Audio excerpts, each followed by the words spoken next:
Let's have a great big round of applause for Grey DeLisle. So welcome. I'm Kyle. I'll be running around with the microphone. Is this mine? Okay. What would you like to do? Would you like to tell some stories or introduce stuff or, promote your next thing before we get to questions or... Oh, what is my next thing? I don't even know. I'm going to be doing all sorts of new things. Should I talk about how I started out or... I don't know if usually they have I thought you were going to be interviewing me, so I was like, I don't know, what do you have to say? So how did you start out? How's that? I was like, I didn't prepare anything. I did voices when I was little, like from the time I could talk, I was always trying to do different voices and I was like, one more time? Okay, I started doing voices. My grandma raised me and she worked all the time. So I had like a boom box and I would just play around with my boom box and like record myself on one tape and then, background noises on the other tape and make these sort of old school radio shows. And my mom was pretty good at voices too. She would talk like a baby with me all the time when I was little. Like we would go back and forth. Kind of. Yeah, my mom does a really good baby voice. Poo-poo. Yeah. Yeah. Now that he's talking so much that it's hard to... he's not a baby anymore.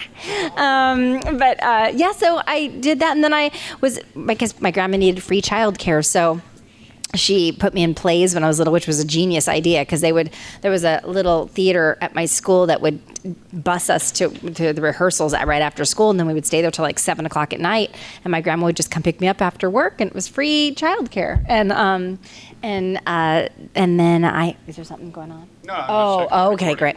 I was like, what's happening? No, you're good. Is there a You're monster? good. He's behind You're me, isn't he? Just please go on. I have ADHD, so I'm like, what? Anyway, and then I went to theater school in Santa Barbara, and I went right back to LA and started doing cartoon voices. But I mean, it wasn't like that easy. I did I cleaned houses and I did all kinds of weird jobs, and then I finally got a demo tape together because it was really hard to get money to get a demo tape together, but I finally did that. And then I got an agent, and then she got me an audition, and I wasn't even supposed to be there because it was such a catch-22 because they were like, well, you can't audition unless you're, work. They don't want to see you unless you're already doing stuff. And then, but they're like, but how is she supposed to do stuff when you won't see her, she can't get, so I kind of had to crash an audition, and I did, and I was like so glad that I got it because the lady said, if you had not gotten this, I would have blackballed you for just coming in here. So anyway, but I got it. And then after that, they were like, oh, she's doing this show for Disney already. You should see her. And like, oh, why haven't we met her? It's like, because you didn't want to see her because she wasn't doing anything yet. Anyway, it's a long story. But anyway, and then I got Rugrats. So I worked with, I played the McNulty brothers on Rugrats. Like, Timmy and Todd McNulty, they talked a little bit something like this. They were these bratty kids. And I worked with Tara Strong for the first time. She was one of the first people that was like waiting for me at the session, and we became great friends that first day. But I had a car accident on the way to that job. And I know, but I wanted to do voiceovers so bad that I just left my car because some guy tried to pull in front of me, and I tried to swerve out of the way. My car kind of like went up on two wheels and like popped the tires and went to the side. But I just got out and was like, somebody was like, are you okay? And I was like, I need to get to Klasky Shupo. Can you drive me to Klasky Shupo? And they were like, what about your car? I was like, I'll have to deal with that later. I've got my first job and I cannot miss it. So I got in that stranger's car and went, thank God, to Klasky Shupo and not to an early grave. And but I walked in 15 minutes late, and they were like, are you okay? And I was like, I had a car accident, and I'll deal with it in a minute, but I'll go in and do. And I did the McNulty brothers. And then later on, I played Reptar when he came to life for an episode or so. And then it just Nickelodeon did those Oh Yeah cartoons, and those I got like 3 or 4 of those, and they just most of them turned into real shows. Like Fairly OddParents turned into something, Chalk Zone turned into something. Jelly's Day was another one that I did that turned into, well, it didn't turn, that thing didn't get picked up, but the guy Bob Boyle who created Jelly's Day created Wow Wow Wubsy. So he was like, I want you to be Wubsy. Yes. Wow, everybody, welcome to Wuzzleburg. Yeah. Watching that again, and I was like, oh, that's 3 of the loud kids. Oh yes, yep. It's hard to, I try to change it up, but my son, I don't really let my kids watch too much television, very much television, maybe a few things, every now and again. But they're always surprised when they can. They're like, "Really, we can?" I'm like, "Yeah, you can," because it's always when I need to do something. Your son actually played Lincoln once. Yeah, my 15-year-old played Lincoln when he was 11. From the time he was like maybe 10 to 12, I think. Yeah. So, but it was funny because he didn't know what Wubsy was, and he was like, he came home crying one day, and he was like, "They said you're Wubsy," and I told him you're not Wubsy, and I was like, well, "I am Wubsy," and he's like, "No, you're not." No, and he thought it meant chubby, and I was like, "Oh, that's so sweet." I was like, "No, Wubsy's a character on TV," and he was like, "Oh, okay." But yeah. I have the weird kids. But yeah, so then it just kind of took off. And after those Fairly OddParents and all those things and then I just kept going. So, and Vox Machina, I don't know if everybody's watching that, but yes. Hey, Jonathan.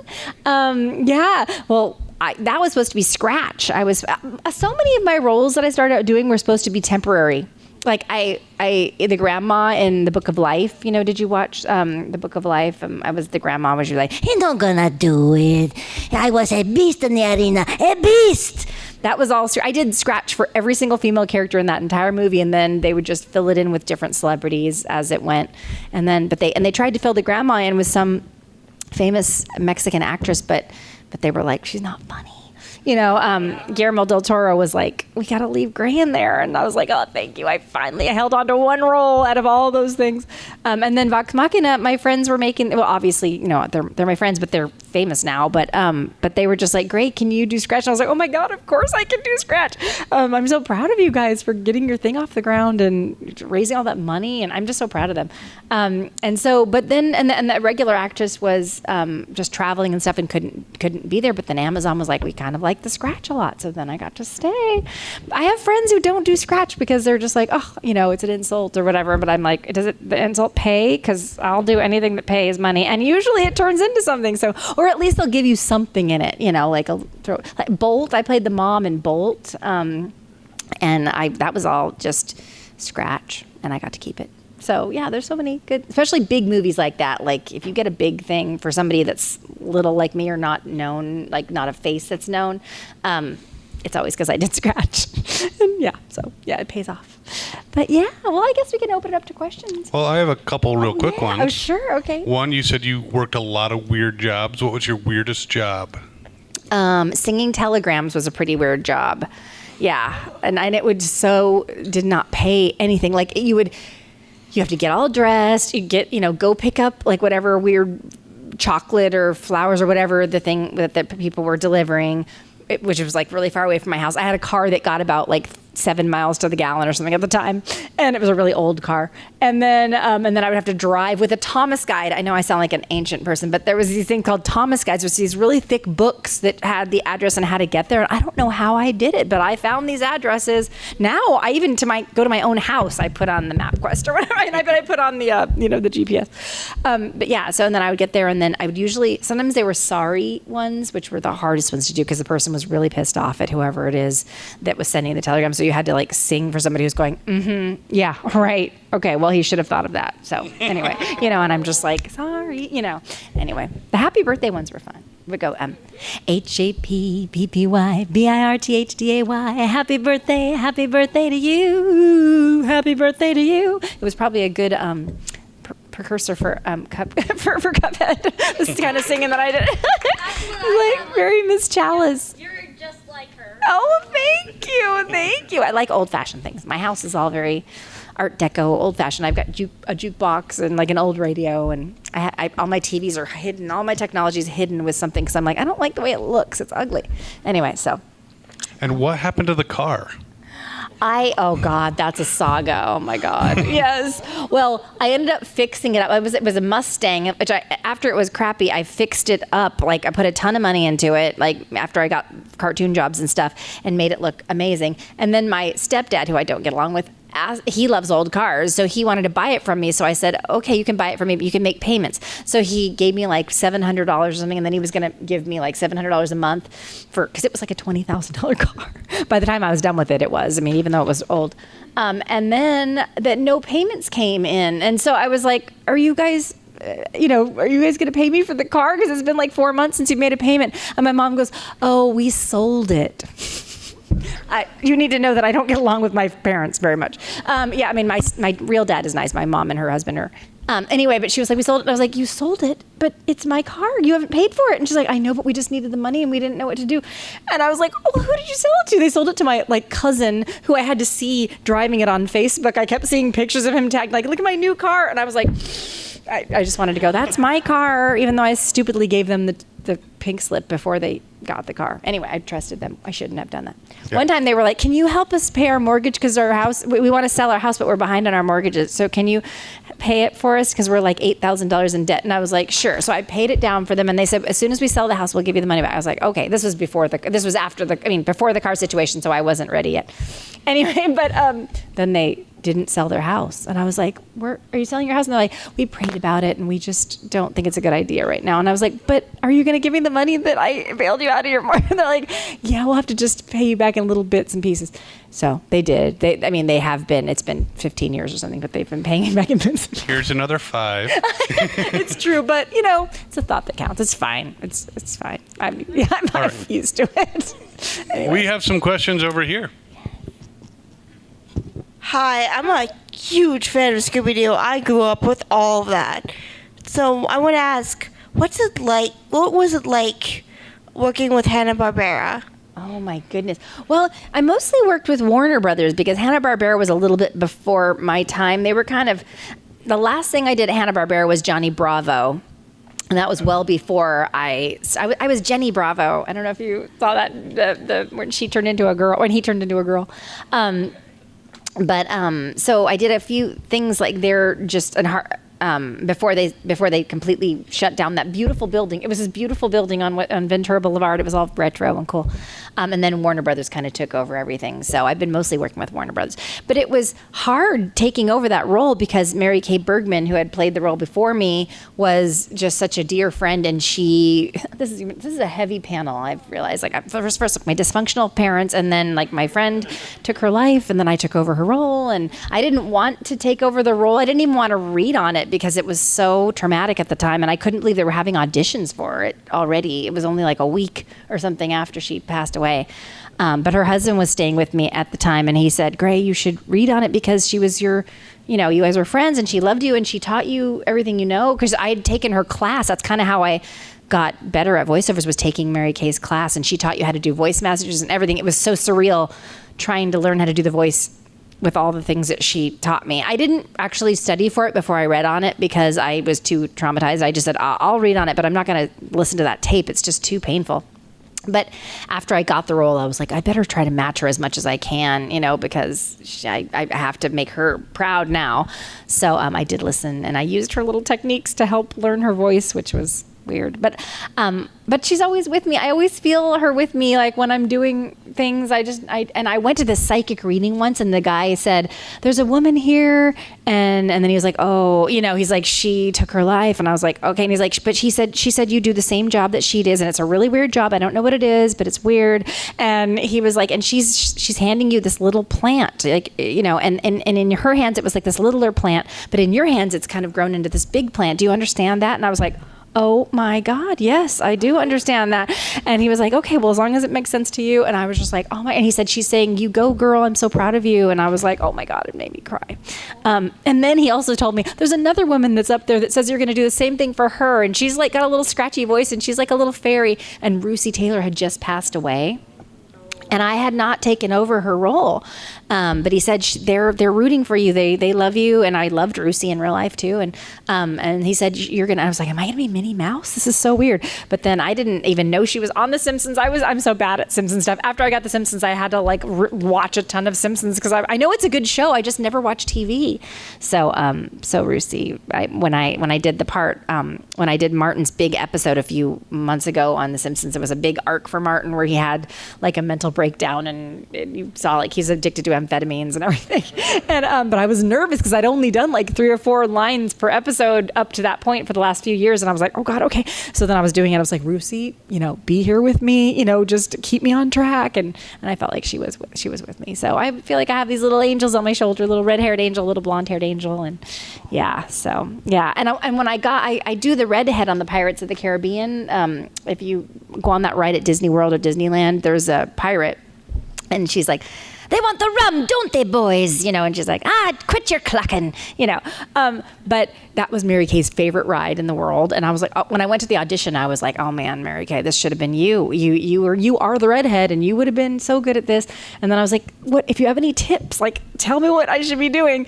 And I never, she always used to go, great, you never prepare enough. Because I always like to come in and just be like, I'll be fine. I'm just going to like wing it, And she was always like, she would just over prepare. She always had like everything perfect and all the research and everything. She's like, prepare. And I was like, but how would I prepare? I mean, this is just all in my head, obviously. Like she wasn't talking to me, but in my head.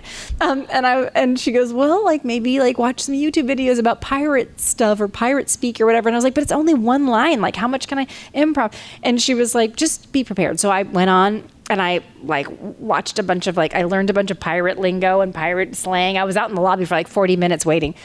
And then I went in there and they were like, so I know it's only one line, but we're just gonna like riff as a pirate. Like we just want you to just improv as a pirate and it was like 30 minutes of riffing as a pirate. And I was like, thank you, Mary Kay. Oh my God. And the guys were like, I can't believe how much pirate slang you know. This is unbelievable. And I was like, it is unbelievable. It is. And I just happened to know it. I don't know. So when I got the audition, I called Dino, Mary Kay's husband, and said, I have an audition. I can't say what it's for, but it is for something that Mary Kay would have been perfect for. And I just hope that she's with me. And he goes, well, by hook or by crook, I hope you get the part. And he had no idea what I was auditioning for. And I was like, the fact that you just said that is so weird right now, but okay. And then when I actually heard that I got the part, it was on the anniversary of her passing. And I called him. I said, I'm calling you. He's like, I know, I just called you to leave a message because it's the anniversary. And I was like, oh my God. I said, I'm calling you for a totally different reason. That thing that I said, it was the Pirates of the Caribbean ride. And you said, by hook or by crook, I hope you get the part. So it was so weird. Anyway, so I just feel like I have little angels with me. So anyway, but yeah. That is awesome. Well, try for a lighter question, please. Oh, no. Let's go dark. Let's do it. Okay, so what was your favorite line and or episode? Well, episode from Danny Phantom. Oh man. Well, it's fun being a goth girl. It was like fun being a vegetarian and everything. And I don't know. We always would say like, "Go Ghost!" Yeah, I it's been so long that it's hard to remember the lines. I didn't see any of the episodes until I did a panel at Nickelodeon with all these young animators, and they played an episode for me, and I was like, oh, this is actually really good. It's so funny. I'm just like in the dark about even Avatar. I've only seen the episodes that Dante showed me on his Twitch stream. Yeah, so I haven't really seen the whole series. I'm so embarrassed, but yeah. But when I recorded it, I was like crying and everything. I know how well written it is, but I just haven't been able to. I just can't sit still because of my ADHD stuff. Like I'm always having to do something, and I have to do like 8 things while I'm watching something. It's hard for me to just like sit and watch. I feel like I'm wasting time. I could be doing a lot of other things. Anyway. All right, we have another question. Wizard will get to you. Don't worry. We have a question over here. Hi, Gray. So you just broke my heart with what you just said about Avatar, but oh, I know. So if you were forced to go back and be recast as a different part in Avatar, who do you think it would be? Katara. So I could kick my ass when I tried to kick mine ass. And May is so good, though. Nobody could ever play that but May. Hi. Hello. One thing that you told me a few years ago that I think would be an interesting story to share with this panel. Tell us when you first discovered you were cast as Miss Chalice. Oh, yes. Oh, my gosh. Yes. I had one call back before the lockdown happened, and that was Miss Chalice. And I sang, and I really felt good about it. But it's a funny thing in acting. Sometimes when you do a really good job and you think you must have it, like they go, oh, my God, that was so good. I can't even imagine anybody else. You're like, okay, I totally have that. You just never hear from them again. I feel like, are you trying to make me feel good, or why would you do that to me? But I felt great about it. And then, of course, the world shut down, and I was just in my robe for 4 months. And my agent said, "Can you make?" Oh, but I'd already done a guest spot on the show. Like I played. Yes, thank you. She knows more than I do. Yeah, she does. If anybody wants to know, yes. And so it was such a small part, and my agent goes, hey, the Arcee Festival, it's going to be virtual this year, but they want everybody to send in videos. So do you think you could send in just a hello, Arcee, as your character from Cuphead? And I was like, oh my God, I don't even remember what voice that was. It was only like 5 lines or something. I don't even remember what the name of the character. Can you just refresh my memory on what it was? Or do they have a sound file they can send me of that part? Because I don't remember. And she was like, oh, it's Miss Chalice. And I was like, oh, it is? I was like, because I had no idea I booked that part. She's like, oh yeah, they're just going to use, what you did in your callback for the first. And I was like, oh my God. I was just like so excited. So then, yeah, I made a video and sent it off, and I was very happy. But yeah, my agent's like, oh, I can't believe I didn't tell you. I was like, there've been other things going on in the world. I get it, so. But please tell me when I get a role. That'd be nice, Yes, I know. Okay, so my question is, can you give me some tips on how to be charming as Miss Chalice? Oh my God. Other than what was in the song, of course. Yes, other than what was, I don't know. She pretty much covered a lot of the song. A smile goes a long way. My grandma always used to say, it doesn't cost anything to be. That was literally the first thing she said. Yes. It was the most important. Yeah. And my grandma used to say, it doesn't cost anything to be nice. I have to say, being nice to everyone is such a good, not that you should do it to get ahead in life, but it has helped me so much, because people that sign me in at jobs or whatever, like all through my career, a lot of them have become casting directors, and they've said, they always cast me. Like they cast me in everything they work on, even if it's like a 1-line thing, which I love those. People always think that like, oh, Greg, we're sorry we don't have more for you. I was like, are you kidding me? I love this. Let the young children do all the lead roles. I just want to be the funny old lady. Like it pays the exact same. Why would I want to do anything else? Anyway, but and it's getting to that stage where they're just like having me on for fun, because I'm like like they grew up with me, or they're like, oh, that would be cool, and I'm like, yeah, that's great. Let's just get that nostalgia out. I want to be the lady number 5. Anyway, But I was always nice. One girl was like, I cast you every time because when I was just a receptionist, you always asked me how I was doing. You always like looked at me in the eyes and like were so sweet. And she's like, some people came in here and were like, they just got their stuff and never looked at me once. And she's like, I never bring them in on anything. So, but I was just doing it because that's just, I like to talk to people. I always make friends with people who probably can't help my career. Like my agent used to go network, and I'm like, I'm always talking to like the catering person and the thing. And they're like, stop talking to the coffee guy and go talk to the lamp. And I'm like, the coffee guy's got a very interesting family life. His brother's in jail, and and I don't know. I like family gossip. Anyway. And you must get the best coffee. I get the best coffee. At all times. Can you give me your opinion on working on some of the video games you've been in compared to animation? I like animation better. I love that video games mean so much to people, but it's one day of my life, so you don't get that like. People always go like, can you do a line from the video game? And I'm like, oh my gosh, that was like 15 years ago, and I was there for like 45 minutes, and I did like 10 other things that day, and I can't remember what it is. I'm always like, tell me what it is, and I'll write it down. But the animation, I just love it because you get like the whole script. That there's there's other actors there with you a lot of times. It's like a radio play. Well, not anymore though. I don't know if we're ever going back to the studios, because we're just all recording from home, and I think they're saving a bunch of money that way, and they're still making cartoons. But in a way, it's sad because I miss my friends. But also, I'm like, but I could move to anywhere, and I would sort of like to leave LA. LA is great for visiting, but it's so hard to live there. It's so expensive, and school's expensive, and it's just the rents are even like just it's getting kind of nutty. But anyway, I'd love to move to Oregon. So if that, I'll miss my friends, but I'll just see them at conventions. We were in the break room next door, and it's nice catching up with everybody who I haven't seen in years, you know. So, but yeah, video games are a lot of copy too. Sometimes Tara was like, "Oh my God, I'm doing this video game," and I keep pinching the sides to see how much I've done and how much I still have to do. She's like, "And if this hand is, you know, smaller, I'm always like happy because I think, okay, good, I've done this much, and I only have this much more to do." And you're always pinching, like, how much longer do I have to be doing this video game? Because our voices get tired. But yeah. Yes. Do you have a favorite mighty Magisword? Oh, I love that. That was, well, Ducky, you know, it was a wonderful show to do, and I had so much fun with Kyle, the guy who created it. He's wonderful. Did you see that we did these vlogs? We did some vlogs, and we just completely improv'd at Cartoon Network. We were just up in his office, and yes, it was very fun. I wish that show had gone on a little bit longer. I also played Mysterious Hooded Woman in that show. And I played Princess Zanji also. Yes, it was so cute. And I thought that, like, I was like, oh my God, the merchandising for this is going to go crazy. Every kid's going to want all these Magiswords. But, well, good.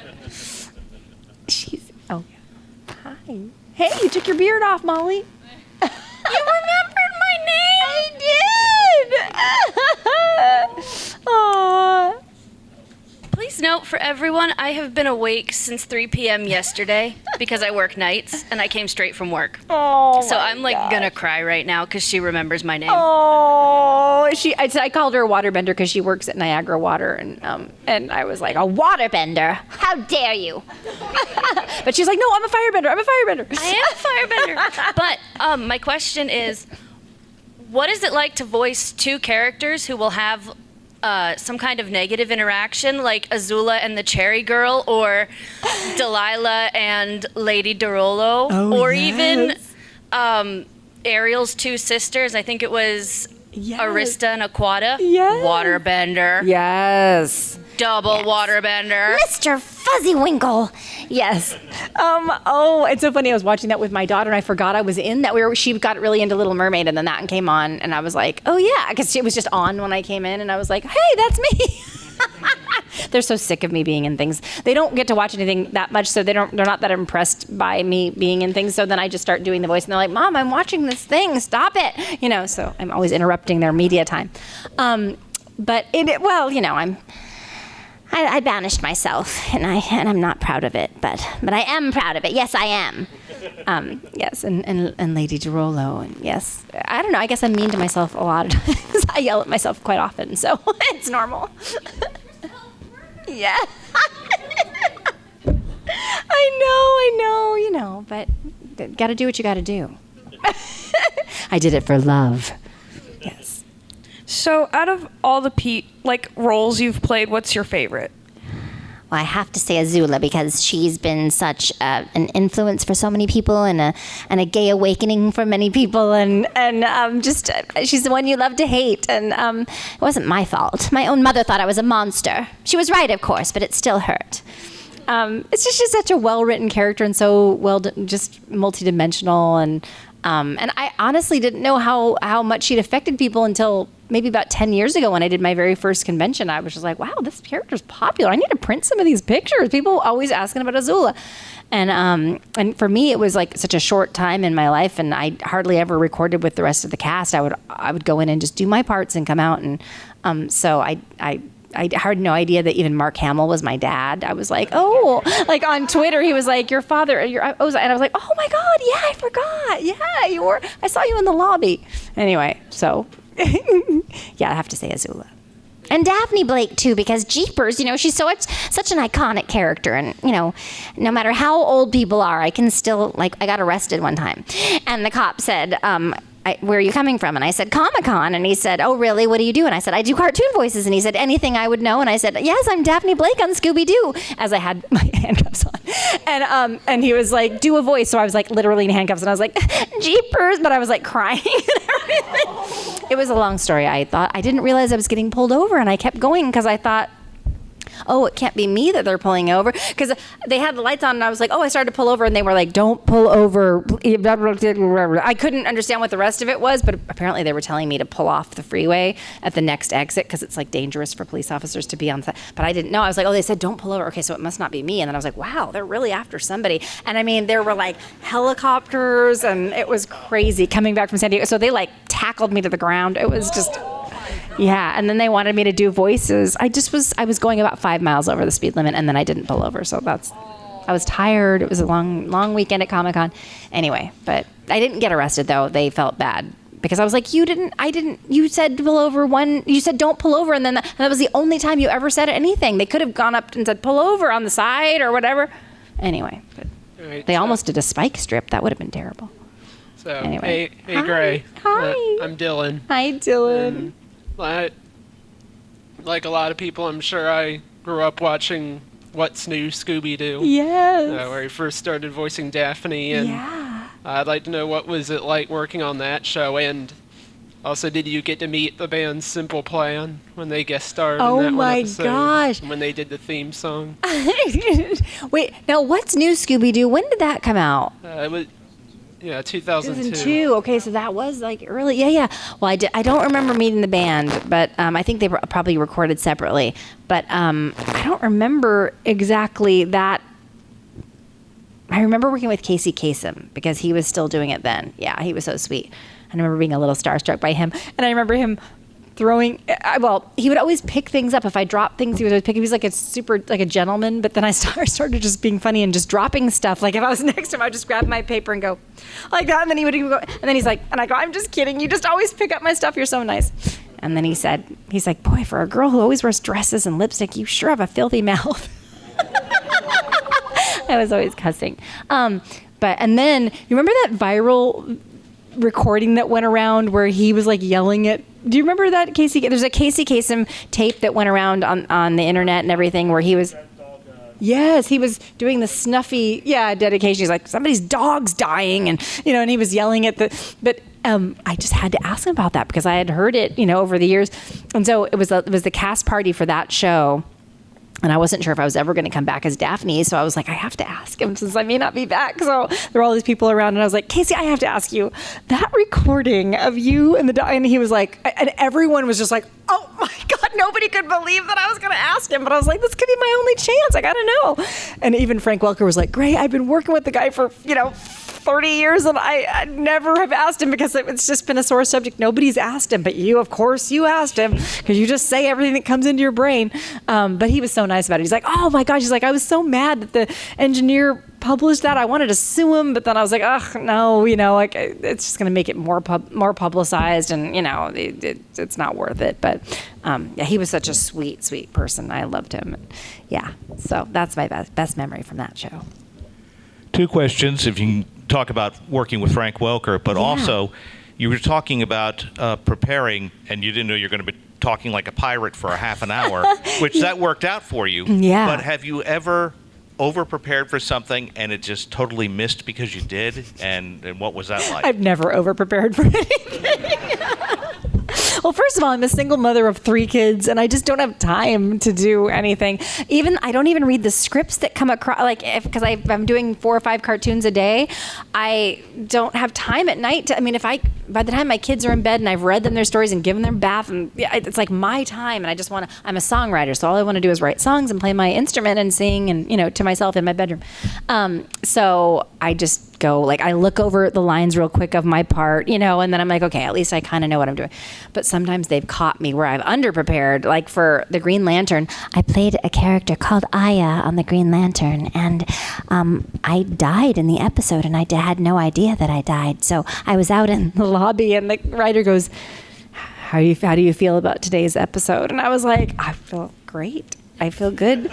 Yeah, and he was like, okay, so you're okay with it? And I was like, yeah. And he's like, what, were there any things that you had questions about? And I was like, no, I feel pretty prepared. It was great writing, really good writing. And it's like when you didn't read the book or whatever and you have to do a report on it. So then I got in there, and as I'm reading, I'm like, oh, I'm going to die. Okay, so I'm done with this show now. Anyway, so he's like, you didn't read the script, did you? And I was like, I'm sorry, I don't have time. But yeah, that was funny. Yeah, but never have over prepared. No, but I have seen where people do over prepare and just they can't do it. They're not spontaneous anymore because they can't. Andrea Romano used to have us read the script, do a read through of the script before we recorded. So we'd all sit and we'd all read it like out loud at a table, and then we would record it. And every time, because I just like working like a spur of the moment, and I feel like that's where the magic is. Even in music, it's usually the first or second take that's the best one. After that, people are like, it feels like it just becomes kind of rote, and all the magic's kind of out of it. But Andrea would always go, great, can you do it more like you did it when we read it? And I'm like, no, I can't, because we should have just recorded it. I hated the pre-reads. I hated that. But she's a theater gal, so she liked to be prepared. And I love her so much, and she's a wonderful director. And I'm not saying anything bad about her directing. I just felt like all my magic is gone after 2 takes, and then I'm like, I feel like you better cast somebody else. I'm not giving you what you want. But yeah, no, so only under-preparing. Oh, but I have seen kids whose mothers read it with them so many times that the kid can't take direction anymore. Like, they would get in the booth. It was like these moms who probably wanted to be an actor, but they couldn't. And so they would just read the thing with their kids so many times with their bad inflection and their bad acting. And then the kid would like learn it like that, little kids. And then they go in the booth and they're like, I'm going for pizza, and they're like, yeah, but can you make it more like I'm going for pizza? Like, it's more like about like you're going. And they're like, I'm going for pizza. And they're like, no, it's like more like you're going to do it. Like, I'm going for pizza, and they're like, I'm going for pizza. They just can't. And it's just like, oh, mom, you're not an actor. Just let the kid do it, Anyway, so. Oh, yeah, hi. So, Azula, the psycho crazy firebender. I take offense to that, but I'll let you live. What would be the most iconic, awful punishment her beloved, awesome brother could give her? Well, he's already taken my throne. I know, but I mean, Yes. like, sort of taking away your bending and making you take care of puppies. Oh, yes. I'd probably like to live underneath a rainbow and I'd take away Tylee and May from me for all time because I'll miss Tylee. I know. Oh, yeah. I do miss Tylee, but I do get to see her at these events. She signs at tables next to me quite often.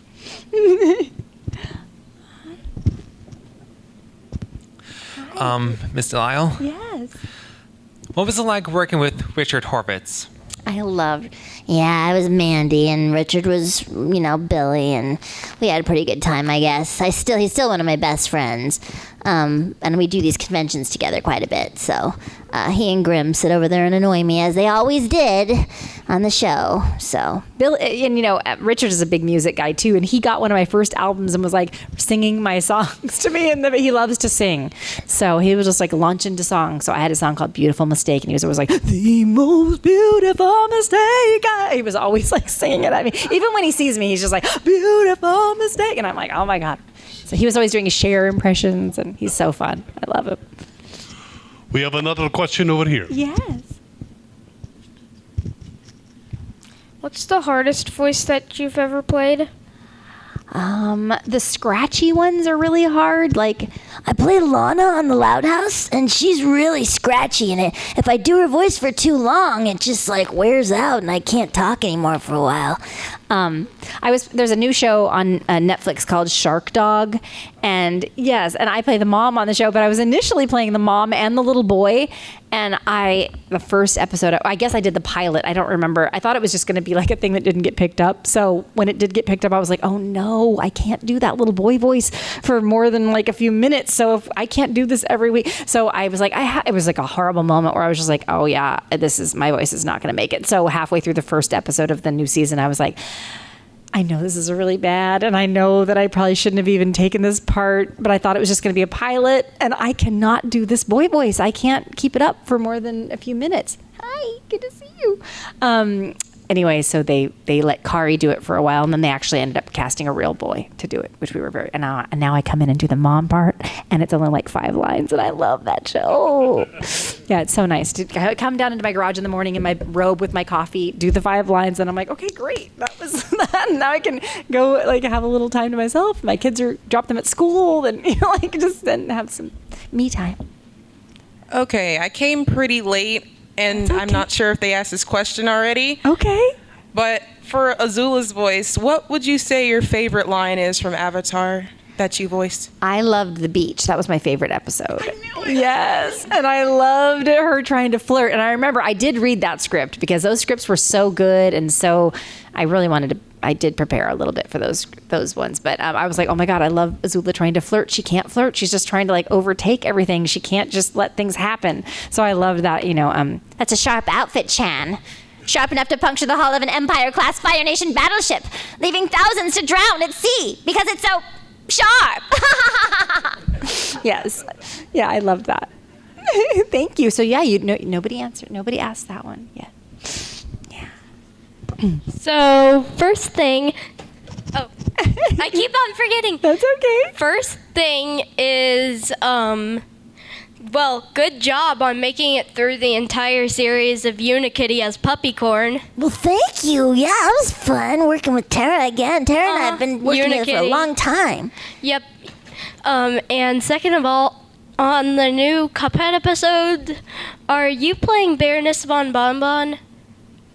Is that the one that's married? Does she kind of talk like this a little bit? Yep. Yeah, that's me. Yeah. I talk like her. She's married to that because mean you play guy. You play all the female characters. I play a on the lot show. of them. Yeah. So it's So- because it's all about budget. And People are always like, "Why do you do I everything?" heard her. Wasn't she in the trailer? Yeah, I think so. The candy girl. Yes. I knew that was you. Yes. I knew it. Yes. I also play an old lady on that show, like the lady who works at the store. Yeah, the one that got so annoyed by Miss Chalice, which Yes. is so ironic. Yes, I got to annoy myself, which I do Yeah, quite often. you do that all the time. Yes, I annoy myself daily. So another Azula question. Yeah. Right when it was hitting the Sozin's comet arc and she was like losing it, Uh-huh. how did it feel to go from like calm and like collected to playing a character losing their mind? Well, the reason why I got the part of Azula was they said that I was, because they went out to like big like names and stuff like that, and then they came back. They started with voiceover people auditioning, and then they did some famous people, and then I auditioned for that and didn't hear that I got it until like 6 months later or something. But I thought like, she's so powerful, she doesn't have to yell, so I'm just going to do everything really underplayed. And they said that I was really one of the only people who did that. Like everybody else was like yelling at everybody. But yeah, it was quite a journey to go from, Do the tides command this ship? Then I suggest you worry more about me, who's already... worry less about the tides who have already made up their mind about killing you, and worry more about me, who's still mulling it over. Yeah, just like very, very, very quiet. And then when I went insane and everything, I really like started crying, like sobbing really hard. I was all by myself in the booth, and Andrea let me have a break. She's like, "Are you going to be okay?" And I was like, "Can I just get a minute? I'm really, overwhelmed here." But yeah, I cried a lot as Azula because I felt bad for her, Yeah.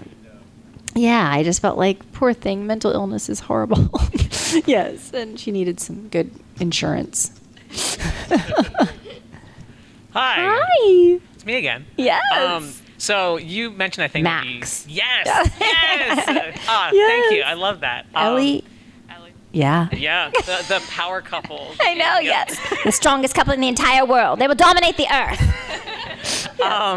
Thank you. My question, you kind of, I think, glossed on this a little bit. How much improv do you do when you're in the booth? And is there anything that's like made it to print that was improv that you really love that you've done? Yes. When I was Vicky, they let me, remember when I was dating that Ricky guy that was like, yeah. Well, yeah, so I was like giving him my phone number, and then as a joke, you kids aren't going to understand, but maybe the older people will understand. There was like this band called Steely Dan. Yeah, yes. And I was like, Ricky, don't lose that number. And then I was like, you don't got to call nobody else. Send it out to a letter to yourself. And Butch just started cracking up, and he left it in there. But also, Amy Poehler and I did this show called The Mighty Bee. And she played, and so I played Millie on that show, and I played Portia, the girl who talked like this. Oh my gosh, messy Higginbottom, and she always let us improv. We would do one take as written, and then after that, she was like, okay, let's just do a whole take where we just say whatever. And there were a lot of good stuff that came out of that. So yeah, I think improv is always good. That's why they hire a lot of improv and comedians and stuff for cartoons, because they make it funnier. Yeah. I always improv in auditions too, so that I can show them I can make your script a little funnier. Yeah. Got one down here and one over here, and then one here. Hello. Hello. So, my question's a little weird, but you have voiced so many characters, like Azula, Maddie, like I was talking. If you had the option to have any character you wanted, like multiple of your different characters, come into like one universe, and for like a TV show, for like maybe like a limited series, what would you want them to do? Like say Vicky, Mandy, and Azula. Like what would you want them all to do? Like solve crime, like that kind of stuff. Oh. It'd be fun to have like all the villains like in trying to better themselves, like like Vicky and Azula and Mandy just trying to like be candy stripers at a hospital or something. Villains for real life for cartoons. Exactly. Yes. And, yeah, a redemption arc. So out of all the people in the Avatar cast, who is like your favorite person to work with? Oh gosh, that's hard to say. Because we didn't work with each other that often. I worked a lot on my own just because I was on other shows and it was hard to schedule me with everybody else. And everybody was on other shows. I mean, it was like there were a lot of voiceover people, and then there were a lot of on-camera people too, so they were even more busy. Gosh, well, I have to say Zuko, even though he's not my favorite on the show, and I was trying to celebrate becoming an only child. Dante and I do these conventions a lot together, so we've become very close. We became close kind of after the fact. It was funny because one time I ran into him in Vegas, and I was married at the time, and my ex-husband was much younger than I am. He was 10 years younger than I am, and so that was like his heyday. Like Hook was his favorite movie. It was so funny. One time he signed us up for cable, and they had, I guess one of the passwords was "What's your favorite movie?" and it was Hook, but I didn't remember that he had signed us up, so I called, and they're like, no, someone else signed you up, and they're like, what's your favorite movie? And I told them what my favorite movie was, and they're like, no. I was like, Annie Hall, and they're like, no, and I was like, no, and I was like, oh, is it Hook? And they're like, yeah, that's it. I was like, okay, yeah, that was me. That was my ex-husband. He's young. Anyway, but he was like blown away that I knew Dante. He was like, what? Oh my God. I was like, yeah, he played my brother on a show, and he was like, do you think we can get a picture with him? So we took, my very first Instagram post was that picture that we took with him, and then he and I took one in front of the castle on the Strip in Vegas, and we're like, we're here at the Palace or whatever. Something. Yeah. So Dante, I guess. Hi, Gray. Hi. I actually wanted to ask you about DC Superhero Girls. Okay. I was going to ask Kari this line, Yeah. but was there a line in particular where all of you couldn't stop laughing or get through a take?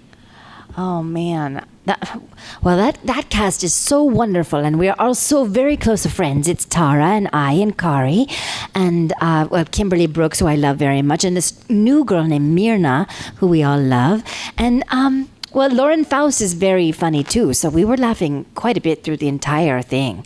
I just love the writing on that show. It's so great, and I loved playing Giganta too. She was like, just like yelling at everybody and being annoying. And I also played Lois Lane on that show. She was a quick-talking girl working at the newspaper. God, we laughed all the time. I can't think of a certain line that we laughed at, but it was funny that Lauren has a pen in her hand, and when she's thinking, she goes like this and like wags the pen in her hand. And I remember every time I would do a line, I would just see her going, and I thought she was going, like she didn't really like how I was reading it. I was like, oh God, I'm trying to do it right, and I can tell she's not happy with it. And then when I went into the booth, I saw that she had a pen and was doing that for everybody's lines, and I was like, oh, it's a pen. There's a pen there. It was dark. It was dark in the booth, so I just couldn't see her. But yeah, there you go. Yeah, she wags that pen around when she's thinking. Yep. Hi. My name is India. Hi, India. Give me 1 second. I just thought this question up. Oh, that's okay. Pretty much wung it. If there was, I know you voice acted a lot of people. Yeah. But what show would you have wanted to be on that you were never a part of? Oh, gosh. Well, up until now, it's been SpongeBob, but now I'm on SpongeBob. I'm the new... Oh, well, there's something I can't say yet. It hasn't been announced yet. But on the new little Camp Coral show I play a character named Predatori, and she is like an anglerfish or something. And then I also play Big Roxy. She's got a little sister that lives on her too. That's fun. And anyway, so I'm finally in the SpongeBob world, which is so exciting. And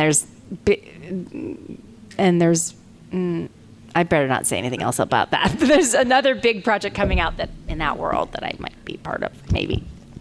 Okay, Allegedly. now there was a question of what would a show be like if you're main characters, and this just came up to my head. But what would a talk show starring Azula would be like?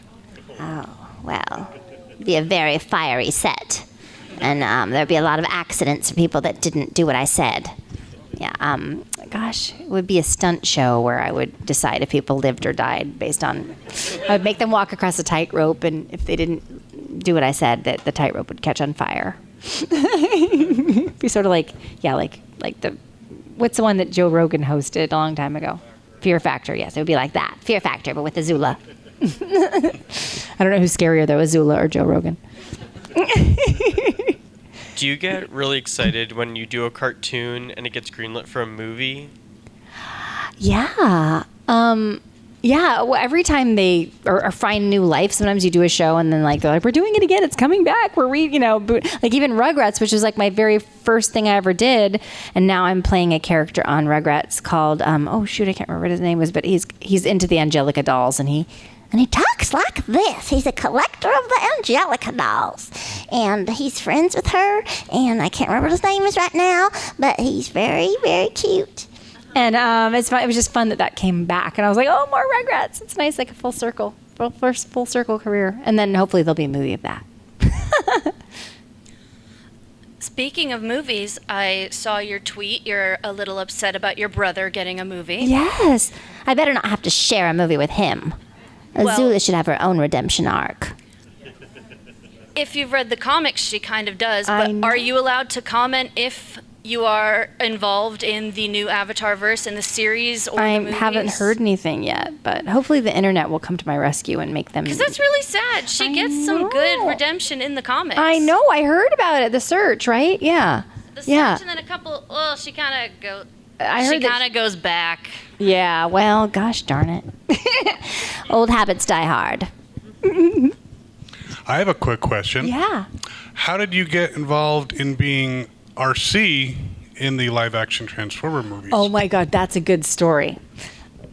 It's such a weird story. Okay, so I eavesdrop a lot on people, and I was waiting for a flight, and I saw this couple talking and kind of getting to know each other, and they were kind of hitting it off, and so then they exchanged numbers. And because they were saying, would we live in LA? And he was like, yeah, I live in LA. Here, let me give you my number, because we were flying. I don't remember where, but we were.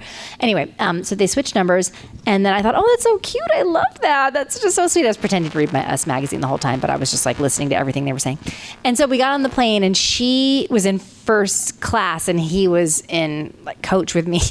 And so he sat kind of by me, and he was on the phone with his friend going, oh my God, I talked to this girl. And he was just being really awful about women and just what he was going to do, and how he lied to her and said he had a boat and he didn't, and he was going to take her to Jeremy's boat, and all this. I was just oh my God, he's a monster. He's a horrible, horrible person. And I was like, God, that poor girl, she's so cute, and I wish I could. And I was like, if I get a chance to talk to her, I'm going to talk to her. So when we landed at the airport, I was in the ladies' room, and I came out to wash my hands, and she was the only other person at the sink. And I was like, this is going to sound so weird, and I know you hit it off with that guy. I was in Burbank with you guys, and I was like, but he is horrible. He's a jerk. And this is what he said. I told her all the stuff he said, and she was like, oh my God, I was so excited about him. And I was like, I know, but he's a monster. I'm telling you, he's horrible. And so she was like, thank you so much. And she's like, I wish I could do something to help you. And I was like, no, I feel so, if I had to carry this around, I would have just not been able to sleep. And so she goes, okay, well, great. Well, thank you. So I never heard about it again. I told a bunch of people about the story, but then I forgot about it. So I got a call back for Arcee, and it was just me and like I think 3 or 4 other people. So we went all the way down to Michael Bay's studio, and I was waiting there, and the dogs were there and everything, and I was waiting, you know, with the couches, and this pretty girl comes out, and we're talking, and she's like, "You look so familiar to me," and I was like, "Yeah, you look familiar to me too." And she was like, "Do you do on camera?" And I was like, "Not in a long time, probably. You wouldn't recognize me for." And she's like, "It's so weird." And then she was like, "Oh my God, the airport bathroom, you were the one." And I was like, "Oh my God." And she was like, "Oh, I got him good." She's like, "I made a date with him, and I like made him sit there and wait for me for 45 minutes. And then I texted him like, maybe you shouldn't take me." I don't remember exactly. It was something like, you know, like, "I heard you were going to like take me to your friend's boat, you jerk. Somebody heard everything you said on the plane and everything." And so, but at least she wasted his night. But so anyway, she's like, "Remember when I said, I wish something I could do for you?" And I was like, "Yeah." And she's like, "You probably are going to get this part." And I was like, "Okay, well, thank you." So I went in, and Michael Bay, everybody says he's just a jerk. He was really nice to me. I don't know. And I did the callback, and then I ended up getting the part. I'm not sure if it was because of Michael or because of her, but who knows? But yeah. Well, the being nice. Yeah, See? being it nice. helps. I think we have time for one more question, and it's to you, so no pressure, my young friend. Was there ever a character in a show that you voiced that you wish you could have played someone else in that like show instead? Yeah.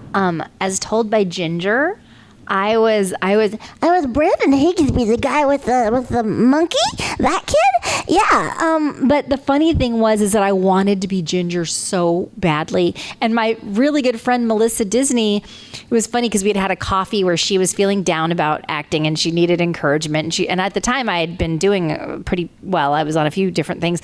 And she was like, "I want like at least one series, just like one series. It'd be so nice to just have that regular paycheck." She's like, "Because I'm getting things here and there." And I was like, "You're going to do it. You're going to be great. And everything's going to be fine. And you're so talented. Don't quit." And she was like, "No, I'm not going to quit. I just want like one thing, like a big thing that I could at least say, like, this is me, I'm this." And I was like, "You're going to get it." So then I read for Ginger, and I was like, "Oh my God, I love that show. It's such a good show. I really want to be Ginger." And so I kept calling my agent to see if I was like, "Have they heard anything about Ginger yet?" And she's like, "No, they haven't." And I was like, "Darn it, gosh, I never do that. I always just like audition and then forget about it." So then Melissa calls me, we had lunch, and she's like, I have big news. And I was like, "Great, let's meet for lunch." So we met for lunch, and she's like, "Okay, are you ready?" And I was like, "Yes, I'm ready. And she's like, "I got a big part." And I was like, "You did? What did you get?" And she's like, "I'm Ginger." And I was like, "You are? Good for you.